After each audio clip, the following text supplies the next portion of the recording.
Continuando o nosso curso, vamos falar de 3 grupos de antimicrobianos extremamente importantes. Importantes pela a sua utilização tão amplamente e principalmente porque provavelmente alguns de vocês, a maioria, eu arriscaria dizer, já usaram pelo menos uma dessas medicações em alguma das infecções que desenvolveu durante toda a sua vida. Ok? Vamos lá. Vamos começar falando um pouquinho sobre as quinolonas, né?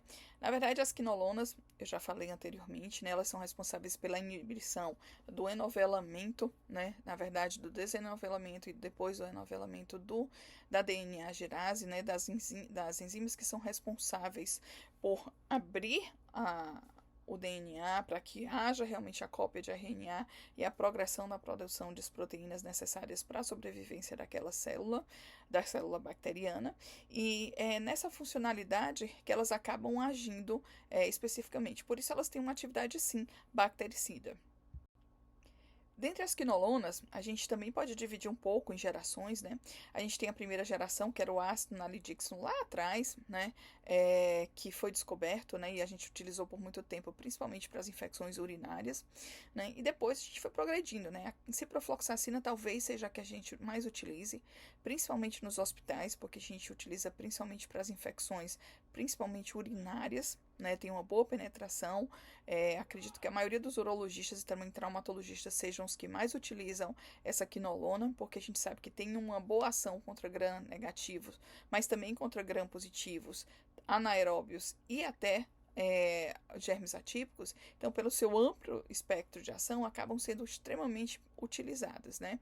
A gente chegado depois das de terceira e quarta geração, que na verdade são aquelas quinolonas que a gente mais conhece, como a levofloxacina e a moxifloxacina, que são tomadas uma vez ao dia, um comprimido uma vez ao dia, e por esse espectro de ação, eles acabam sendo utilizados principalmente nas infecções de vias aéreas superiores. Então, se alguma vez você provavelmente foi no otorrino ou no médico da emergência por conta de uma otite, de uma sinusite, de uma amidalite, de alguma dessas ites de vias aéreas superiores, provavelmente você recebeu uma prescrição da quinolona. As quinolonas de terceira e quarta geração, na verdade, elas têm esse espectro de ação e são utilizadas também para infecções urinárias e traumatológicas com bastante frequência. Por isso, pela sua facilidade, um grande espectro de ação, serem utilizadas uma vez ao dia, um comprimido só, então isso facilitou muito a nossa vida nessa prescrição, certo? Certo. Mas em compensação, há alguns anos atrás, a gente começou a ver um alerta porque elas induzem muita resistência antimicrobiana. Então a resistência vem aumentando à medida que a gente utiliza. E além disso, alguns efeitos adversos, como por exemplo, a nefrotoxicidade, a lesão de tendão, inclusive ruptura de tendão de Aquiles é muito frequente, possibilidades de você ter microaneurismas, inclusive também foi uma dessas possibilidades. E por conta de várias toxicidades, a gente acabou recebendo um alerta mundial para que a gente, tipo assim, vamos dar uma segurada aí na onda e vamos diminuir a prescrição de quinolona com tanta facilidade pela alta toxicidade que ela pode gerar, inclusive em sistema nervoso central. Não é incomum, né, as pessoas que tomam moxifloxacina, inclusive, terem episódios de verdadeiros apagões, né, de alguém dizer, não, você saiu de casa, para onde você foi? Eu não sei, eu não lembro de ter saído de casa. Então, perdas de memórias ou algumas alterações neuropsiquiátricas também foram descritas, né? Então, é importante a gente tomar cuidado com essas medicações, sim. Aprofundando mais o mecanismo de ação das quinolonas, a gente sabe que elas agem em duas enzimas, né? Nos seres humanos, principalmente na topoisomerase 4, tá? A gente tem a topoisomerase 2, por isso que a gente não tem essa reação cruzada, né? A gente inibe a topoisomerase 4, que é mais frequente nos gram positivos, né? Então, por isso que a gente não tem a toxicidade cruzada nesse sentido. Porque aí você vai pensar, poxa, então por que ela não age no DNA humano, né? E nos gram negativos, a gente tem uma inibição da DNA girase. Por isso que, principalmente a moxifloxacina, mas a levofloxacina, tá? Elas também têm uma ação contra micobacteriose e tuberculose, e por isso elas podem ser utilizadas como tratamento alternativo da tuberculose também. Recentemente foi lançada uma outra quinolona, a delafloxacina, que tem uma capacidade principalmente para utilização em estáfilos resistentes à meticilina. Por isso que ela tem sido utilizada também como alternativa para tratamento de gram-positivos resistentes à meticilina, principalmente em infecções de pele. Ela já foi liberada, mas aparentemente também está em vias de liberação para infecção abdominal e pulmonar daqui a pouco. Um outro grupo de antimicrobianos muito importante são os aminoglicosídeos, tá?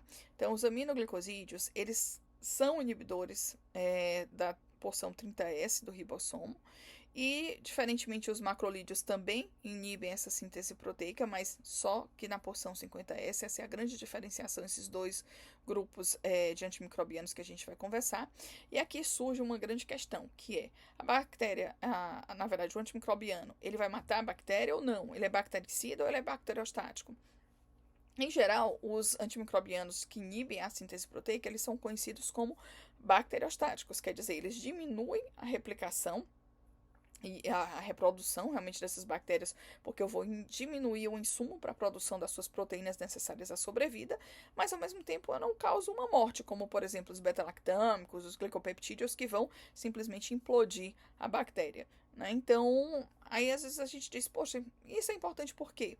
Porque quando a gente tem um antimicrobiano que ele é bacteriostático, o que a gente espera? A gente espera ter um sistema imunológico muito potente para que ele, à medida que essa bactéria vai ficando mais lentinha, mais com a replicação mais leve, a gente possa realmente agir enquanto sistema imunológico para destruir aquela bactéria.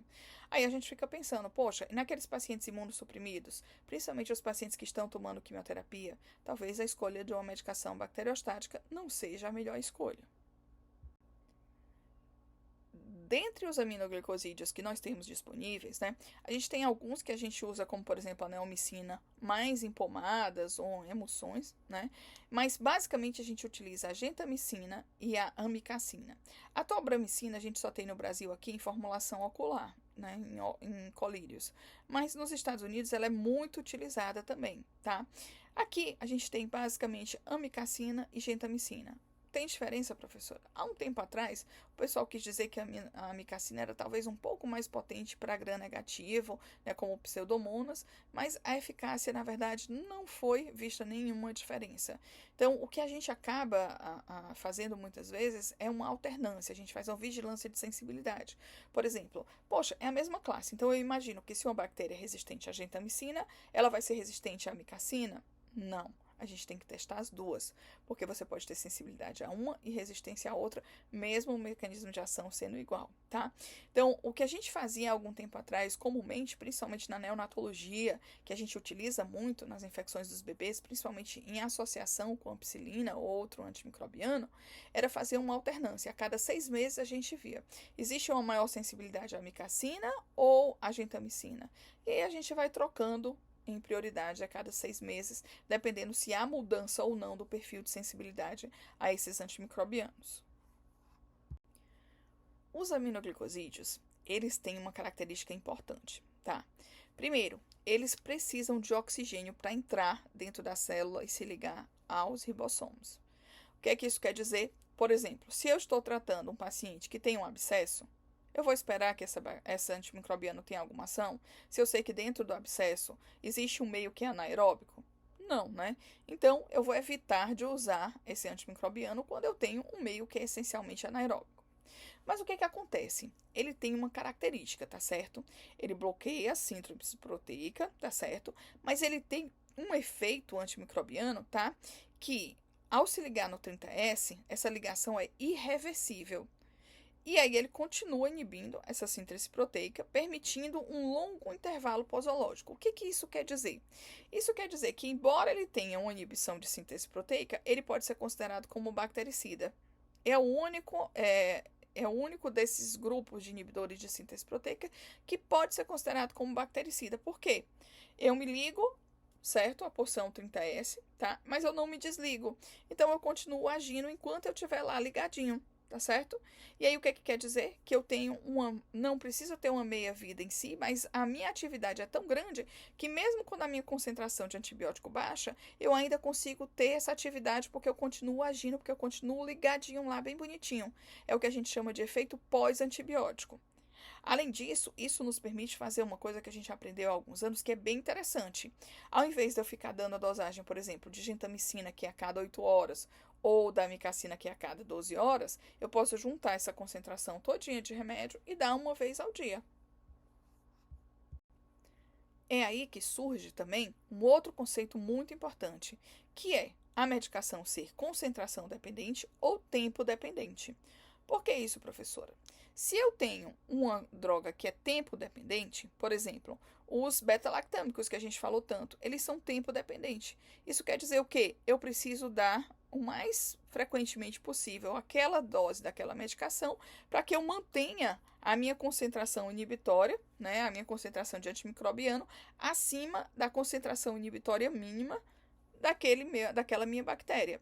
Então, os beta-lactâmicos são medicações que precisam ser dadas várias vezes ao dia e que, de preferência, alguns deles a gente pode fazer uma infusão bem lenta, como é o caso, por exemplo, do meropenem, da piperacillina tazobactam. Se eu fizer infusões que durem 3 horas, eu vou passar mais tempo com a minha concentração inibitória mínima elevada, e aí eu vou passar mais tempo com a ação dessa medicação.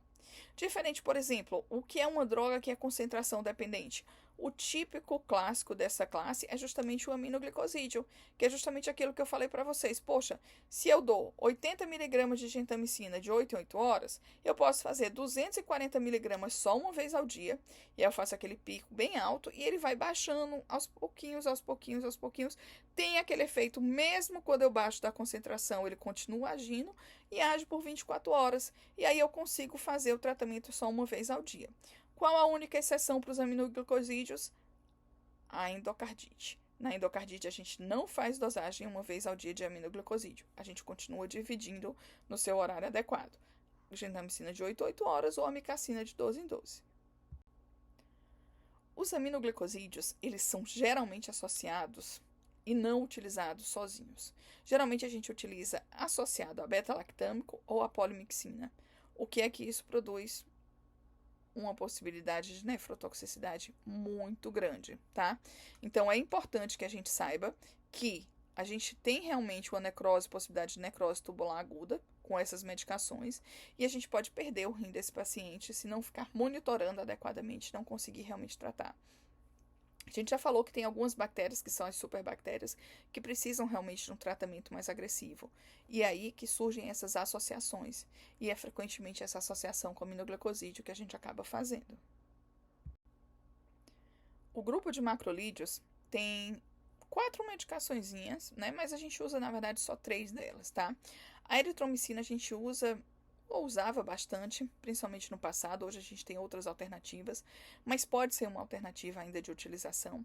Na verdade, o que é importante a gente lembrar é que os macrolídeos, eles são sempre utilizados como alternativas para pacientes que têm alergia, principalmente alergia a beta-lactâmico.